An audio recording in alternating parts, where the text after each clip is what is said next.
Students of CBSE board class 10 class 12 बच्चों, compartment exam के regarding बहुत ही इंपॉर्टेंट अपडेट है। 17 जुलाई को आपका एग्जाम होने वाला है, तो ज़्यादातर बच्चे अभी पैनिक मोड में आ गए हैं, डर रहे हैं बच्चे, और बहुत से बच्चों ने पढ़ाई अब तक की नहीं है, तो वो जानना चाहते हैं कि क्या वो पास होंगे या फेल। तो देखो बच्चे, अभी भी 15 दिन आपके पास बचे हुए हैं, ठीक है। और आपकी जो बुक है, आप सिलेबस है, आपने देखा होगा 10 चैप्टर के आसपास हर सब्जेक्ट में होता है, ठीक है। और आप नंबर ऑफ पीरियड्स जो होते हैं सिलेबस में आप देखना, और उसके अगेंस्ट जो मार्क्स स्कोर रहता है वो देखना।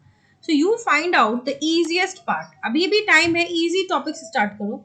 4-5 चैप्टर, 10 में से जो 4 चैप्टर होंगे ना वो इजी होंगे, जो इजी टू अंडरस्टैंड होंगे। मैंने एक वीडियो बनाई जिसमें मैंने दिखाया है कि कैसे क्वेश्चन आपका आने वाला है, और कैसे थ्योरेटिकल क्वेश्चन भी आते हैं। अगर मैं केमिस्ट्री या फिजिक्स की बात करूँ, अगर आपको न्यूमेरिकल नहीं आ रहा है तो नो प्रॉब्लम, आप थ्योरेटिकल पार्ट पे ध्यान दीजिए, कम से कम वो लिख करके भी आप पास हो सकते हैं, ठीक है। इजी वाले कर लो, 4 चैप्टर होंगे वो मॉडरेट लेवल के होंगे। इजी वाले एक दिन में एक चैप्टर करो ना, जैसे 15 दिन है तो एक दिन में एक चैप्टर स्टार्ट कीजिए। रिवीजन वीडियो देख लीजिए। अब आपके पास बहुत समय नहीं है कि आप एनसीईआरटी को छाने या वो पढ़ें, तो 1 चैप्टर कहीं से भी रिवीजन वीडियो देख लिया, उसके बाद उसके जो पीवाईक्यूज हैं 5 साल के आप देख लोगे चैप्टर वाइज, ओके। फिर मॉडरेट पे आओ, और जो टफर पार्ट है आपको नहीं भी अच्छा लग रहा है तो एटलीस्ट उसको देख के जाओ, टफर सब्जेक्ट को, यानी कि एक बार आप उसके वीडियो सुन के जाओ किसी टीचर के। उससे होगा क्या कि कोई एमसीक्यू अगर ऐसा आएगा जो आपने सुना होगा तो आप इजीली बना पाओगे, है ना। क्योंकि आप अगर चैप्टर को बिल्कुल भी पढ़ के नहीं जाओगे तो फिर आप उसके क्वेश्चंस नहीं कर पाओगे। तो अगर वहां से इजी क्वेश्चन आया तो at least you will be able to do. इतना कर लोगे 15 दिन में 10 चैप्टर आप आराम से कर सकते हो। अभी हताश निराश होने की जरूरत नहीं है। अपने ऊपर ये कीजिए कि नहीं, मैं कर सकता हूँ या कर सकती हूँ, कॉन्सेंट्रेट कीजिए। एनसीईआरटी के क्वेश्चंस जो हैं वो कुछ बच्चे पूछ रहे हैं क्या हमें करना चाहिए। बिल्कुल करना चाहिए। इन टेक्स्ट क्वेश्चंस अगर कर लिए, एनसीईआरटी क्वेश्चन कर लिए और पीवाईक्यूज कर लिए तो बच्चों आपको कोई दिक्कत नहीं होगी। एनसीईआरटी के जो क्वेश्चंस होते हैं इन टेक्स्ट वाले और back questions plus sample paper plus PYQ अगर आपने किया तब तो आप 100% स्कोर कर सकते हैं। और करना क्या है, इतना ही तो करना है। तो कौन फेल होगा? जो इस बचे हुए 15 दिन को भी यूटिलाइज नहीं करेगा वही बच्चा फेल होगा। ऐसा तो नहीं है कि 100% रिजल्ट आएगा, जो कि फैक्ट है।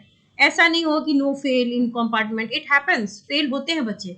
मान लो अगर 100 में 60% बच्चे पास होते हैं तो 40% फेल हो जाते हैं, लेकिन ये कोई रूल नहीं है। आपको जरूरी नहीं है कि आप इस 40% में फॉल करें। आप अभी अगर पढ़ेंगे तो आप बहुत अच्छे से पास हो सकते हैं। 15 दिन में आप पास तो आराम से 70% तक आराम से ला सकते हैं, ठीक है। अब एग्जाम में क्या करोगे, देखो सबसे पहले तो अटेम्प्ट लेके आना। अगर क्वेश्चन अटेम्प्ट का मतलब एमसीक्यू अटेम्प्ट नहीं, एमसीक्यू भी आप बनाना, आए तो आए ना आए तो भी आप गेस वर्क तो करोगे क्योंकि नेगेटिव मार्किंग है नहीं, ठीक है। तो अटेम्प्ट तो आप उसके भी लेके आना, शायद आपका तुक्का ही सही लग जाए। स्टेप मार्किंग होती है बोर्ड एग्जाम में, तो आप कुछ ना कुछ स्टेप्स जो आ रहे हैं उसके इन एंड आउट वो लिख देना, क्वेश्चन से ही कोई इन्फॉर्मेशन निकाल के लिख देना। पेपर प्रेजेंटेशन पे आपको ध्यान देना है, मार्जिन लेफ्ट एंड राइट छोड़ते हैं। उसके बाद अच्छे तरीके से लिखोगे, सेक्शन वाइज लिखोगे। सेक्शन ए में सेक्शन बी का आंसर नहीं लिख देना, बी में सी का नहीं, सेक्शन ए में ए का, सेक्शन बी में बी का, इस तरीके से लिखोगे। और जो की पॉइंट्स है, की वर्ड्स है, उसको आप हाईलाइट करोगे, अंडरलाइन करोगे, हाईलाइट करोगे, ताकि वो टीचर को लगे कि हाँ बच्चे ने पढ़ा है, ठीक है। तो पेशेंस के साथ पढ़िए। कुछ बच्चे पूछते हैं कि एनसीईआरटी इंपॉर्टेंट है, बिल्कुल इंपॉर्टेंट है, कॉन्सेप्ट डेवलपमेंट के लिए बहुत जरूरी है। लेकिन जो 15 दिन बचे हैं ना, इसमें आप अगर पढ़ने बैठोगे तो आपसे नहीं होगा, आपको टाइम लग जाएगा। तो अगर आपको किसी टीचर ने पढ़ाया, क्योंकि देखो अगर आप सुनते हो ना तो ज्यादा याद होता है, तो आप अगर किसी टीचर की वीडियो सुन रहे हो तो एक रिवीजन वीडियोस देख लो। एनसीईआरटी वाली है तो ज्यादा अच्छी है, क्या आपको एनसीईआरटी पढ़ाई देनी चाहिए उसमें, ठीक है।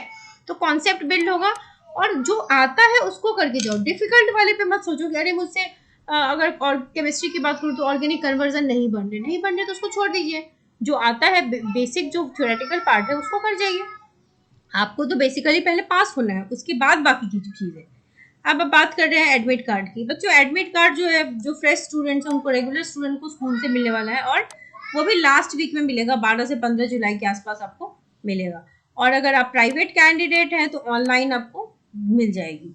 तो यही है, पास करना कोई प्रॉब्लम नहीं है, बहुत ईजिली आप पास करोगे। क्लास 12 केमिस्ट्री बच्चों एक लास्ट बैच है जो 15 डेज का होने वाला है, और बैचेस तो कंप्लीट भी काफ़ी सारी हो चुके हैं। आप अगर फिर भी ज्वाइन करना चाहते हैं तो आप मुझे ईमेल कर दीजिए ताकि फर्दर डिटेल्स मैं आपको दे सकूं। Classes will be via zoom.